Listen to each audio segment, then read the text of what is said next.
Alrighty guys, so we are in the Avalon, and from what I did, my research online is we're going to need a flathead screwdriver to use as a pry tool, and then a Phillips head or crosshead screwdriver to actually unscrew shit. So first things first, we got to take off the tweeter panels, so we're going to just try popping those suckers out here. This is actually something I've only done once before and not in this car. So we'll see. Oh, there we go. Not too bad. Come on.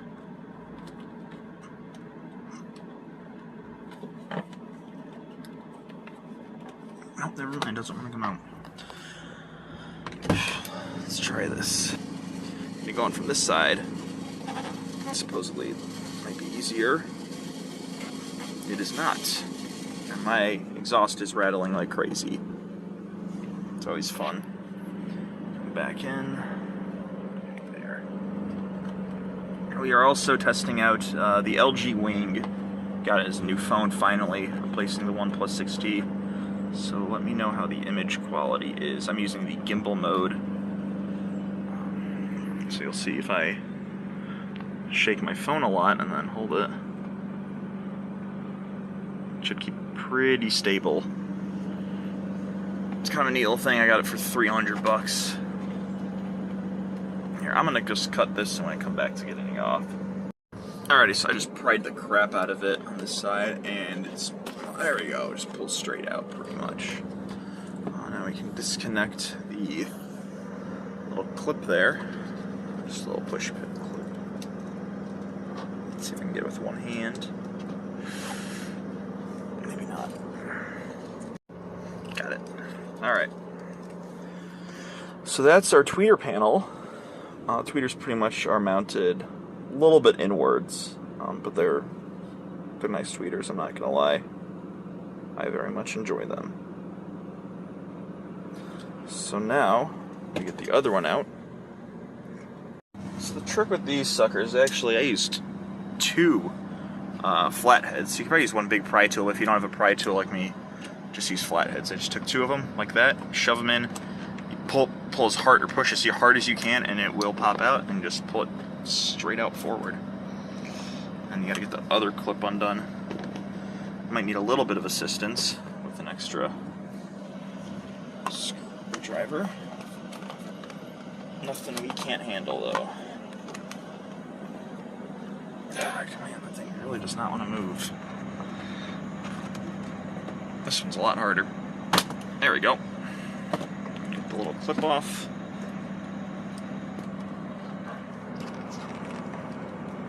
Ah, come on. Sorry if I'm not being able to show the darn thing, but there we go.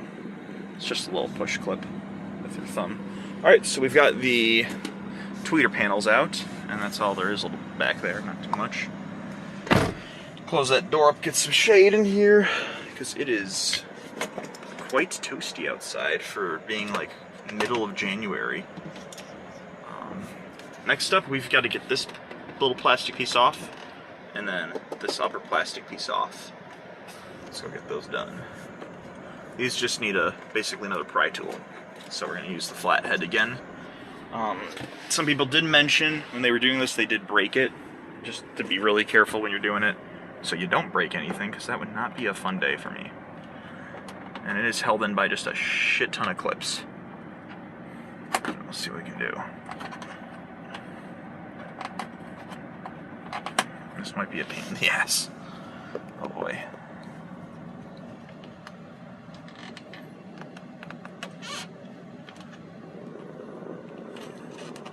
There's one clip. Oh, there we go, that's easy. Start the end and then work your way. Let's use a bigger screwdriver. Another clip. Come on. Boom. And boom. There's another one. It's 4 of them. I believe we've got 1 or 2 more. For 5, where are you hiding? There we go. 5. And lastly, think there's 2 more over here. 6, yep, and over there, 7. Alright, that was actually not bad at all. Just start and end. Makes it super easy. We're going to take that big old piece, put it in the back, and now we can see down. There's actually really not much down there. I was thinking doing some wiring of the GPS and the radar detector running underneath here, but it looks like that's not going to be happening given how pretty tight everything is. Now we've got to get the, top piece off so then we can pull the gauge cluster and trip computer out. 1 second. These darn cables are getting stuck. There we go. So, again, flathead. We're just going to work it from one side to the other.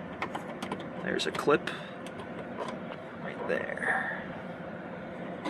1, 2. This is a lot more forgetting. 3, 4, 5, 6. Boom. Done.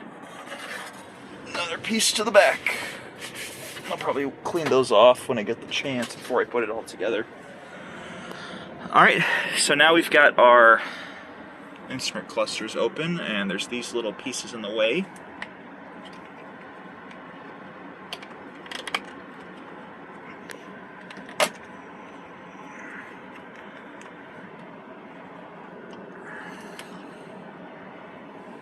They actually are held in by little screws up there, so we're going to unscrew them so we don't damage anything, because that would not be a fun day for me. Right up in there. Just untwist that sucker.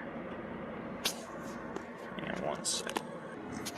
Got a little screw out, the whole thing just pries out, and I've got it over here for safekeeping. Make sure you don't let the screw drop up top though. So next up, we've just got 2 screws over here to get this piece out, which will let us get out the instrument cluster, or the trip computer.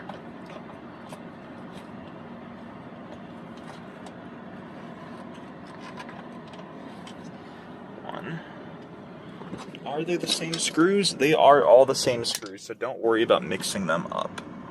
That's good news.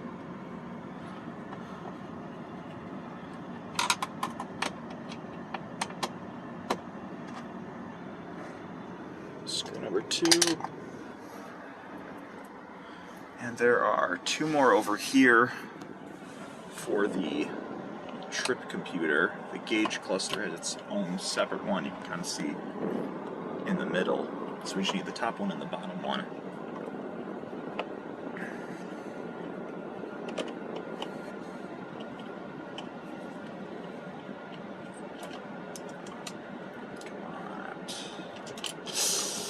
That's not.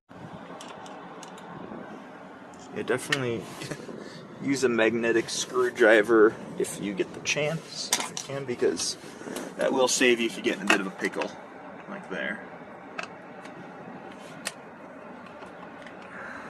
Lastly, number 4.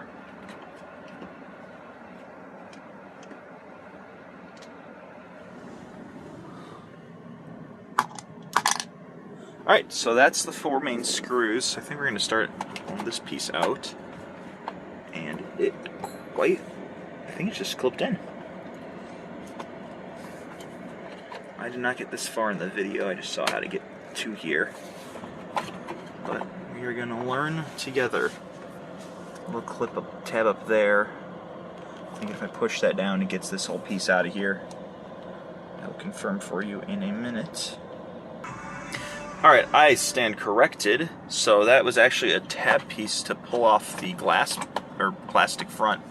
There's just 2 little clips there. They are kind of a pain in the ass to get out.